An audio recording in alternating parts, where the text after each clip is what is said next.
Dan, nice to see you. Loads of talk about Fernandes. Is he there with the rest of the players? Yeah, he absolutely is, P, and welcome to Carrington. Let me just step aside so we can watch some Manchester United training. And good morning, first of all, as well to Jamie, too. And we can watch Michael Carrick's side go through their paces here as they warm up ahead of their training session here at Carrington. Bruno Fernandes leading the group, as you can see there. And P, it's interesting what Wayne Rooney said, and really the narrative around Bruno Fernandes right now being the best player in the Premier League. I actually put the question to Michael Carrick February 7th after they beat Tottenham Hotspur at the beginning of February, and he even said then that he agreed Bruno Fernandes was playing as one of the best players in the league even then. And you look at the stats, of course, 16 assists now in the Premier League, the most of any Manchester United player in a single season in the Premier League era, beating David Beckham's record on the weekend, but also leading the league in those numbers as well. He's only 4 away from Thierry Henry and Kevin De Bruyne's all-time Premier League assist record in a single season at 20 as well. And the only thing I would say as well, P and Jamie, is you also have to consider with Bruno Fernandes this season, 7 of these 16 assists came in the first half of the season when he was playing in a deeper role under Ruben Amorim as well. So that just shows his adaptability and just his overall quality. I don't know what does. Dan, I've got to ask you, obviously, look, everyone's talking about Bruno Fernandes. It helps, though, that they're playing one game a week right now. And then, look, Carrick's done a great job, but he's got a fresh team.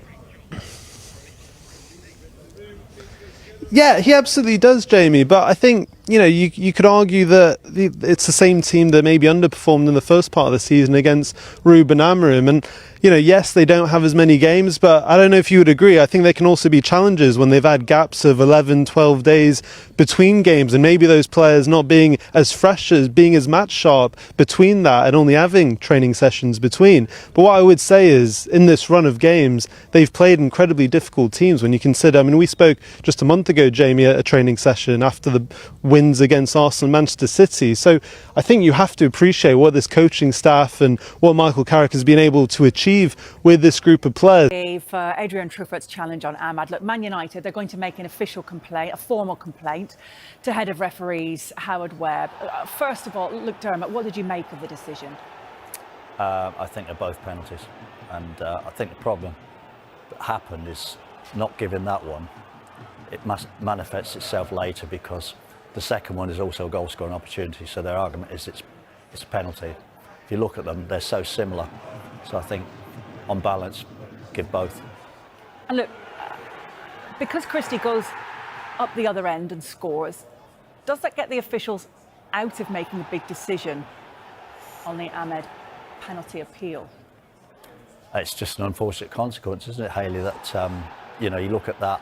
The referee has got the most perfect position. If you look, it's not quite in this picture here, but he's looking straight at it. And in fairness, he waves it away straight away. The ball goes up the other end, it goes to the net. Ironically, the VAR is still checking the decision when the ball goes in the net. So why wouldn't they have just told him that he's made a mistake? Well, they can't tell him he's made a mistake. What they can say is it a clear and obvious error? And Stewart's obviously fed back to them. I don't think it's enough of a shove. I don't think there's enough in it.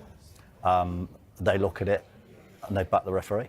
But like you said there, Derms, the referee is in a great position to see everything. And, when you look at it, I had some friends saying, it's soft, he's gone down too easy. Amad Diallo must be about, 5'6", right? And the defender's obviously in the wrong position and he's shoved him.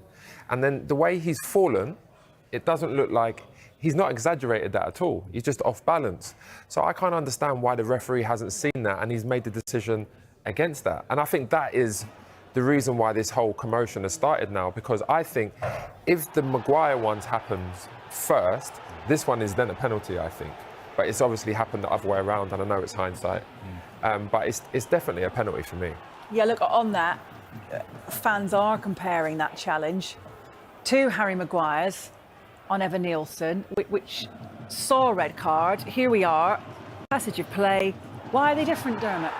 Well, that's what I said, Hayley. If you look at it, this one is slightly different. It's a goal-scoring opportunity, but you look at the way he does it.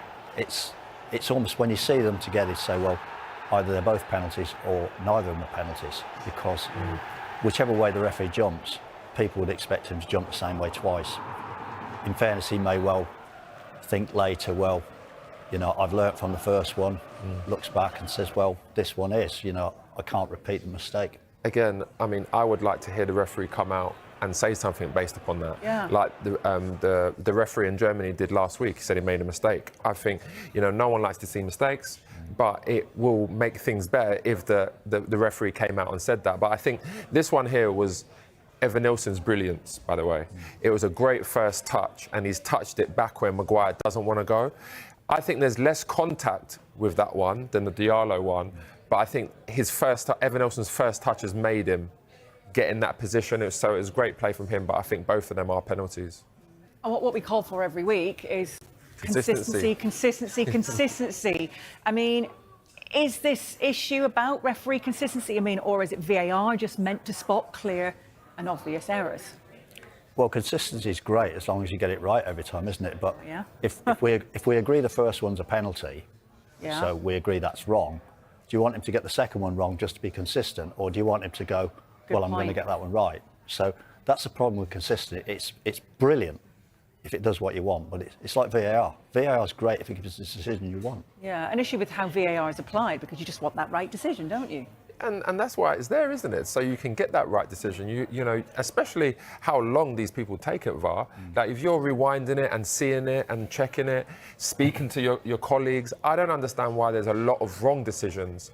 And again, a lot of these decisions for me that they do get wrong are common sense. And, you know, it's not me being disrespectful to the referees, but I think that when you've played the game, I think the better referees, in my opinion, are the ones that actually have an understanding of the game because they've played it. And it's not to say you're playing at the highest level, any level, but I think it's the ones that haven't played the game are the ones that have a different interpretation of what is a foul and what isn't. And I think that's where the game comes into the inconsistent things we don't want to see. I think, though, you've got to be careful that VAR isn't a panacea. It's not there to get everything right, and it never will. A VAR is there to correct the Thierry Henry handball, if you like, in the World Cup. It's things like clear and obvious errors. It's not there to